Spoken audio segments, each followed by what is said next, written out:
her disappearance was voluntary, Josh showed detectives a letter his mother had typed up for him on the computer stating that Heather was giving her 2 children to him. He claimed it was Heather who signed it. Why? She didn't handwrite a letter. I don't know, man. Why she didn't look better exactly. typed out? Why did she handwrite a letter? Look better typed out. Huh? Don't it look better when something's typed out instead of handwritten? No, actually looks better when it's handwritten. If it's coming from a parent that says, I'm giving my child to Josh. I'm hauling ass out of town. I want him to have full custody of this child. Well, I wish the hell I'd had her done that to him. I honestly do. I wish the hell that's what I'd had her done. Who signed her name? She did. Your mom signed her name? No. Heather signed her name. You signed her name? No. Heather signed her name. Your sister signed her name? No. Did you know we got handwriting analysis, right? Yeah. Okay, did you threaten her to sign her name?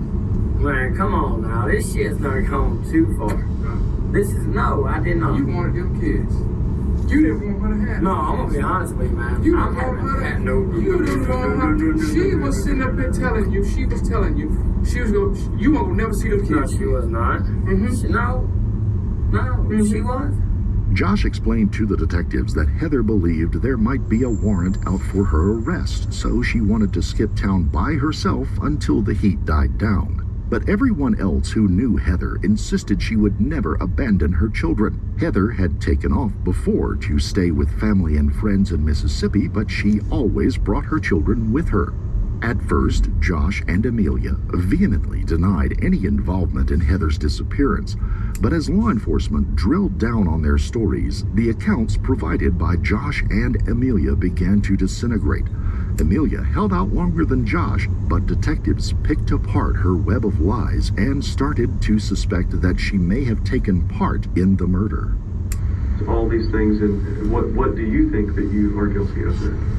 I know I'm guilty. What do you think that would be appropriate? But I just wish that you would take into consideration that I was fucking scared. Tell me what you think you're guilty of. Helping a monster. I'm sorry? Of being a monster? And helping a monster. I didn't understand. Helping a monster. Oh, helping a monster. Yeah, I'm like, it's full of shit.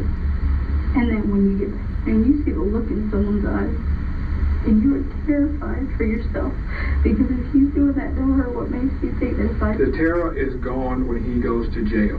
He's in jail, and you're sitting there telling his sister that you're still trying to put it off on Jason and Jamie. You still, to this day, Because that's what she trying wanted to hear. That's not what she wanted to hear. She knew the truth. She wanted to hear the truth from you. There was no evidence that Josh had ever been violent towards Amelia before, and she told police that he had never hurt her like he did Heather. But as the detectives started drilling down on her story and finding inconsistencies, she maintained that she only lied because she was scared that Josh would hurt her if she didn't. Fear is not an issue with you. What do you mean? Fear has never been an issue with you. You have never been afraid of Josh before or after you guys took someone's life. Afraid he might leave you. No, I wasn't afraid of him leaving because I left him. I left him. Do you understand me? Fear was not an issue. I was afraid to go against him. Amelia didn't only throw Josh under the bus, she insinuated that Jamie Acom and his friend Jason Lotshaw might have been the ones who killed Heather. She pointed a finger at anyone who might take the focus off of her. Jamie and Jason were brought in for questioning, but Amelia's plan to pin the murder on Jamie backfired when he informed detectives that he had witnessed Amelia attack Heather in January when he was living at Heather's place. Amelia had Heather's hair wrapped around her hand and like this and had the knife to her throat. Well, I had told her, don't do that, whatever you're doing, you're tripping out, you're overreacting. So they both calmed down. She told me to get Amelia and get her the hell out of her house. Jason Lotshaw cooperated with detectives just as Jamie did. He told them his suspicions when it came to Amelia. I'm gonna tell you the truth, I've had a feeling the whole time since that girl came up missing that I had a feeling that Amelia had something to do with it. Jamie and Jason had good reason to wonder about Amelia. In their interviews, they independently told police a chilling story. While driving together in a truck, she had offered them $500 to get Heather drunk and to bring her to Amelia. She told them that she wanted to snap her neck. They thought it was a joke and laughed it off. If I'm looking at it like this, let a jury look at it like this. Where you guys are in a triangle. Oh, that's a mess. You guys are in a triangle. I don't know if y'all all had relationships together, but that's your business if you did. But I'm getting rumors that you guys did. I can care less. Okay? Huh? I can care less. But I'm telling you, right now you guys are in a triangle. And look where it's at. Okay? You got him leading both of you guys on. You got him loving her more than he loves you. And I'm just being honest. He wants her, she don't want him. He wants to take the kids, but he knows that's how. The only way he can financially support himself is having those kids. Because if she take the kids from him, he gotta pay child support. Okay? Oh, I know about He child. took her credit cards. Did he tell you that? I was under the impression that she left him because she was coming back. She's left and came back so many other times. No. Police immediately arrested Josh. They had him on fraud charges for using Heather's credit card, but they didn't have enough evidence to hold Amelia. That amplified tension between the pair, and the police used that discomfort to their advantage. Being questioned in an interview room made Josh Jones for a cigarette. Detectives would not let him smoke in the interview room. They thought they could parlay his craving to their advantage, so they offered to take him outside to smoke, and they kept a tape recorder running.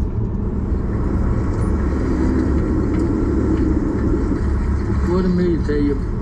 Did she get to go home? Mm-hmm. Yes, she did. How come she got to go home and I can't? Maybe she was a little bit more honest. See how that works? I'm going to tell you this is what I was told. Right here. I was told she was gone, leave it alone. That's what I was told. That she's gone to leave it alone. Detective Bowie confronted Amelia with the tape recording of Josh blaming her for the murder.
Your heart is about to jump out of your chest. Because I was home at my mom's. Your heart is about to jump out of your chest. That pisses me off. Okay. Don't do this to yourself. But what I, Don't do this to yourself. Ask my mom. I was home. Don't do this that to night. yourself. What is he saying I did? That you set it up. Set what up though? It was getting late and everyone involved in the investigation was exhausted. Detectives decided to start the process of arresting Josh to put him in jail for the night with the intention of starting their interviews again in the following morning. But to their astonishment, just as Detective Bowie began to gather Josh's belongings, he had a sudden change of heart. Take her to jail. That's where you want to go, my man. That's where I want to go, man. I got no choice. You got no one. I don't know what else to do. Rush, you got the parts. You let me take that about my mama if I take you too? We'll go right now. Take me to where Heather is. I'll take your wallet to your mom. You won't take me by and let me talk to mom? You take me to Heather first. And you take me by my mom? That's a promise. Let's go. I want this shit off. Yeah, all this is Can we start getting back to cigarette? Yes, we will. in this shit on my own, man. Sergeants Spivey and Bowie scrambled to hit the road as fast as possible before Josh changed his mind. The three of them took off driving the 15 miles to Amelia's mother's home. Man, I'm gonna tell y'all this right now, man. I didn't do this shit. I ain't have it done, but I know it was done. Okay. And you're taking us to her. It's the right thing Well, to do. I told she was. It's the right thing to do, man. That night, Josh led police to Heather's grave. Detective Bowie stuck a stick in the ground and he felt it give way. He knew Heather was down there. Early the next morning, investigators returned to tackle the gruesome task of digging Heather out of the ground. Her body was so decomposed that only her left thumbprint was recognizable. Police took Amelia back to the scene of the murder, hoping she would slip up and say something to implicate herself. The ramshackle trailer at the back of her mother's property was crammed full of junk.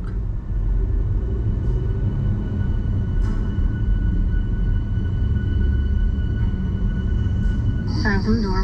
That's when I came in here and I saw her on the chair.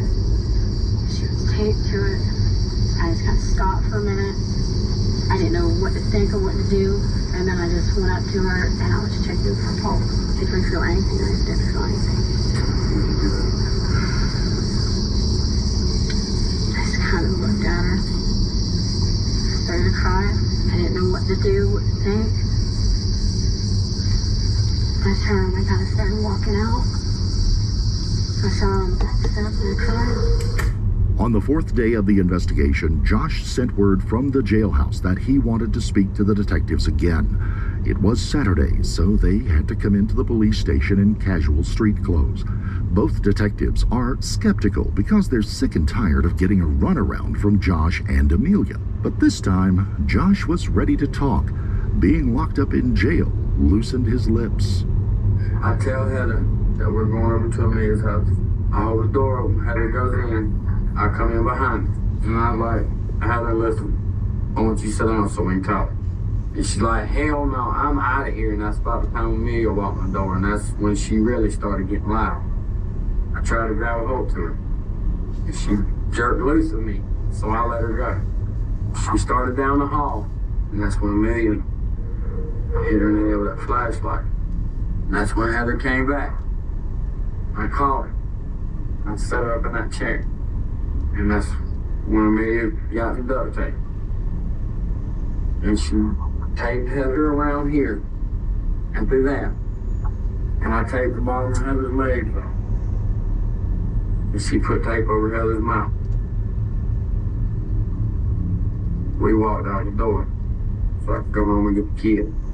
When I talked to me on the phone, she told me, she said, it's done. She told me what she did was wrap tape around that and held her nose for a little bit. And that's what choked her out. You did hand motions to show how the bag went over her head and the tape went around her neck. You did hand motions. You know why you did that? That's memory. Because you saw it. That's memory. You were there when she took her last breath. You were there when she died. Right or wrong? That's right. No. Right or wrong? Right. Josh tells the detectives that he and Amelia were in on this plot together. Their plan was to get Josh to lure Heather to Amelia's mom's property by asking her to be his lookout while he stole back $1,700 he had returned to Amelia, the money she had loaned him for his lawyer's bill. Was she fighting then? Well, she really couldn't, man. My big old ass to her little bitty self. The adrenaline was flowing. I just held her. I made a paper. She told me, she said, I'll leave y'all alone. And I'm here, so you're here with him now. You got in the car with him tonight. And she told her, I promise, I'll leave y'all alone. Let me go. And what did Amelia say to her? I don't think she said nothing else to her at all. And when she put the bag over her head, she taped it around her neck to where it was solid on her. She She had her arm around her neck. She was trying to snap her neck. She had this hand right here was coming over her head, over her nose. And where were you? I was still sitting on her. And once I knew that Heather had got weak, I could tell she was getting weak because she was just like being nothing. She wasn't like that no more because the tape was over her mouth, trying to say something. So she was mumbling at one point when the tape was over her mouth? She was trying to say something. I don't know what. And then after I got up, because she wasn't moving no more, I got up. When I got up, I guess, I don't know whether it was nerves or what that made her legs push out, and the chair went back, and Amelia was still behind her with her hand around her. She done tried to snap her neck, she couldn't. She done tried it, she couldn't do it. But she had her hand over her nose over that bag.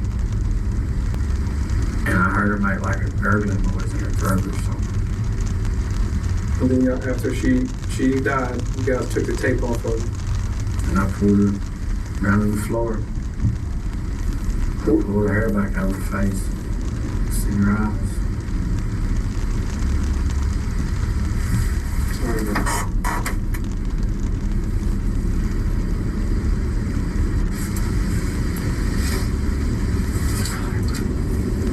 I know you know it's fucked up now. I know you know that.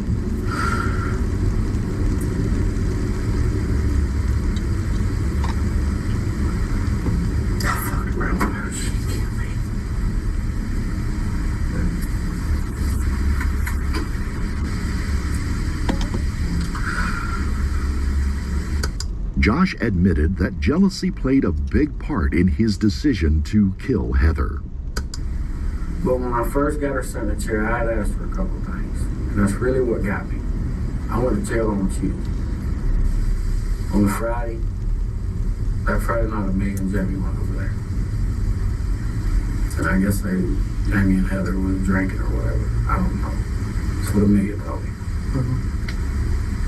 And she said her and Jamie had sex 3 different times on the couch. And I asked Heather. And she told me, yeah. She came clean with me. And I said, 3 days after you put me in jail, you slept with somebody. She said, yeah. And I lost her. I didn't care then. When it was over and Heather had stopped breathing, they peeled the tape from her body and pulled the bag off her head. They stuffed her in a black duffel bag. Josh had falsely claimed he saw Heather with at the gas station. It was too small for her body, so her head stuck out. Josh couldn't bear to look at the face, so they covered the head with a blanket they found in the trailer. They hid her under a table in the trailer until Josh could come back the next day after work to bury her.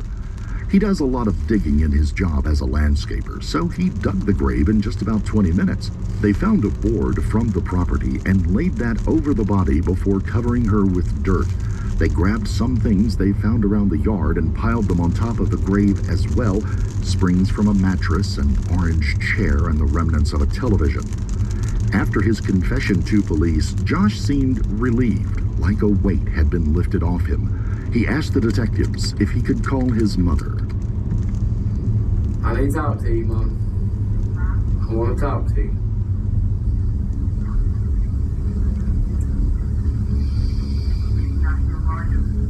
No, I don't need to talk to a lawyer, Mom. I'm guilty. No, I don't. I'm guilty. I done it, Mama. I didn't do it by myself. But I done it. I just got sick of it, Mama. I wanted my babies. I was just tired of her running off, keeping them from me. I was sick of it. Josh had detailed the horrific murder of Heather Strong. Detectives had his story, but they still didn't have much evidence against Amelia. It was Josh's word against hers. Luckily, they received a call from Josh's sister, Michelle, on Monday afternoon. She was upset that Josh was going to go down for a murder that he and Amelia had committed together. Why should she walk free? Michelle agreed to let police place a recording device in her vehicle while she met with Amelia. Sergeants Bowie and Spivey watched Michelle pick up Amelia and followed them around to a park. Police waited on the other side of a building and listened to the conversation using a monitoring device. Amelia told Michelle that as long as Josh stayed quiet, they could pin the murder on Jamie and Jason because they were already being scrutinized by the police. Amelia justified it by saying they both needed to stay out of prison for the sake of their kids. It's just a mess at me. I mean, it's breaking my heart. He shouldn't be in there, and I'm telling you right now, I want the true story from you. You gotta tell me the truth so I can help you with Josh. What else did he tell you, Michelle? Man, please tell me inside. What did he tell you? And did he tell you over recorded phones? No. Please tell him just to keep his mouth shut and to keep his head up because everything's going to be okay. I don't know when. But he's got to stop talking to them. So what is he going to do now? If he confesses to this, we both go down. And we both lose our kids. So, tell me what happened that night because 3 heads are better than 2. Yeah.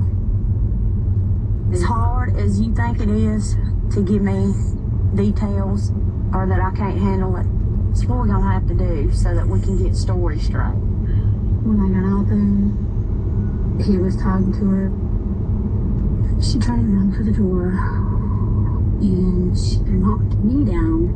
He dragged her back and he started to take her to a chair so she couldn't run. What happened next? He put the bag over her head. He tried to snap her neck, that didn't work. You did? Yeah. I was a freaking detective. Hi, how you doing? Hey, your mama told us you were up here. Okay. Can we talk to you for a second? Yeah. Amelia was transported back to the Marion County Sheriff's Office by the detectives. Almost a week after the first time they had interviewed Amelia, they decided to interrogate her again. And this time, they confront her with the secret surveillance recording from Michelle's car. Today, you had a conversation with Josh's sister. That conversation was recorded.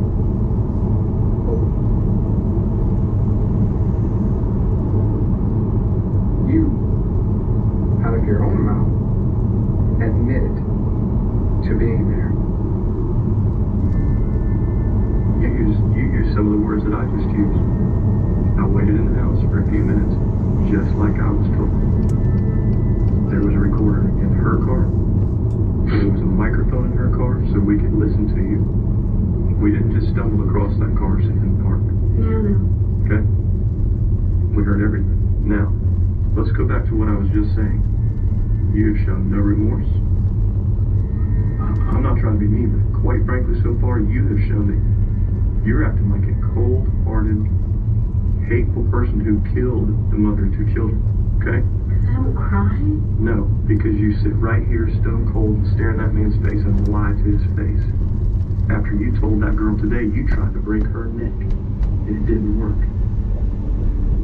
Remember that? Do you remember that? Mm-hmm. Remember those words? It came from whose mouth? But is that right that you were there with Josh when Heather took her last breath?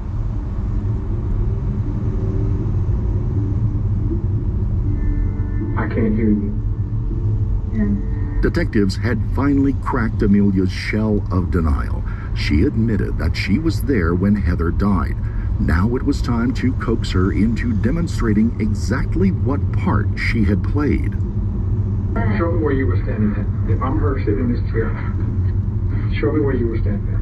Which time? The first time. The only time. It's okay, I trust you. Come on. Okay. How far back do you want me to go? When you were standing behind her trying After she was taped, and I put the bag over her head, and he taped it. And I pulled the tape and he taped it. I made a little attempt because I was scared and I was shaking. And I told him I couldn't do it. I couldn't do it. How many times do you think you tried? Once or twice. And I couldn't. How many times do you think you tried? Because I couldn't do it. And I told him I was shaking so bad. I said, Josh, I can't do this. So then I stepped back. Okay. And he went around and he took care of it. But you tried to snap her neck because you wanted it to be Because I was quick. scared. You wanted it to be quick. Yeah, I didn't want to. You didn't want her to suffer, so you tried to break her neck. And I couldn't do it because I was shaking so bad. So then I just stepped back and he took over. And he held his hand over her nose and her mouth so that she couldn't breathe. Only you and him know exactly Yeah, I who know. did what, because one's pointing at the other one. But both of you guys were there, present, assisting each other when she took her last breath. Correct? So even though I didn't kill him, we were Correct. charged with the same thing as him. Exactly.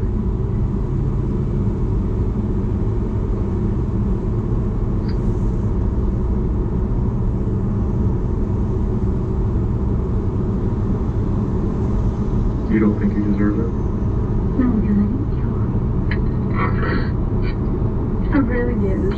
What was she saying to you? She was crying. What was she saying? Hand taped her mouth. What was she saying before her mouth was taped? Was there a reason she asked you not to do that to her? Sure. What did she say to you? She was like, okay. Did she ever give a reason why she didn't want to be taped up or held down? So she was claustrophobic. His comments were wrong. I was claustrophobic and Mary turned down for 31 effing days away from her kid with his comment to her. And that's something Josh didn't tell us.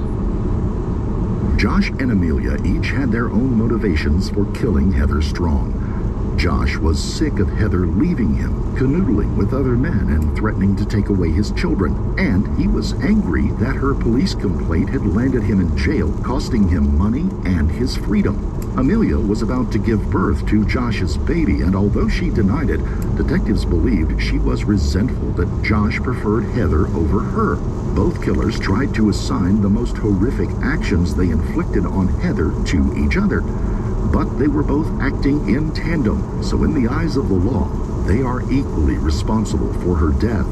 Amelia's trial happened first. The state sought the death penalty. In late 2010, she was convicted of first-degree murder and kidnapping. A jury voted for the death sentence. Amelia's family members tried to save her by testifying during the penalty phase of the trial about her past trauma that she had suffered. They divulged that she had been sexually abused by her grandfather and father starting at age 4. In 2004, Amelia's father was sentenced to 48 months in prison for attempting to hire a hitman on his wife and 2 of his daughters, including Amelia, to prevent them from testifying against him. But the jury was not moved by Amelia's troubled past. They voted 7-5 to put her to death by lethal injection. A judge accepted that decision, and she was sent to death row at the Lowell Correctional Institute in Ocala. The state of Florida was also seeking the death penalty for Josh. His case went on trial in 2012. He was convicted of kidnapping and first-degree murder. Even though Amelia and Josh killed Heather together, Josh's jury was more lenient. They voted 8-4 to sentence him to life in prison without the possibility of parole. Although Amelia had callously taken a life, she didn't want to lose hers. She and her lawyers fought hard for years to get the death sentence overturned. In 2017, she was resentenced to life without the possibility of parole after a 2016 Florida Supreme Court ruling that required a jury to be unanimous when recommending death for a judge to consider imposing the death sentence. 4 months after killing Heather, Josh wrote a letter to Heather's mother, Carolyn Spence, asking her to take care of his kids. He talked about the trauma that they would endure in their lives. He said that he still loved Heather and that he had hoped to get the death penalty for murdering her. While the police were investigating this case, he tried to hang himself in jail when his kids were taken into state custody. There is an unfortunate and unsettling note to the end of this story. Donald Bowie, the police officer who took the lead in interviewing Heather's killers, was known for being a tenacious cop who had a knack for getting into suspects' heads. But a decade later, he faced his own legal troubles. In 2019, Bowie pled guilty to committing domestic violence against a woman. He had inflicted both battery and strangulation on the victim. Home security videos supported the woman's allegations. He was sentenced to 5 years of probation and ordered not to have any contact with the victim. He was required to complete a batterer's intervention program and counseling sessions. He was also forced to forfeit his law enforcement certifications. If you found this case compelling, don't forget to like the video, comment down below and give us your take on it. And please subscribe to the channel. We're on our way to 1 million and we'd love to have you along. Also hit the notification bell to stay up to date when we reveal a new shocking case. Until next time, stay safe and keep your eyes peeled. You never know what's lurking in the shadows.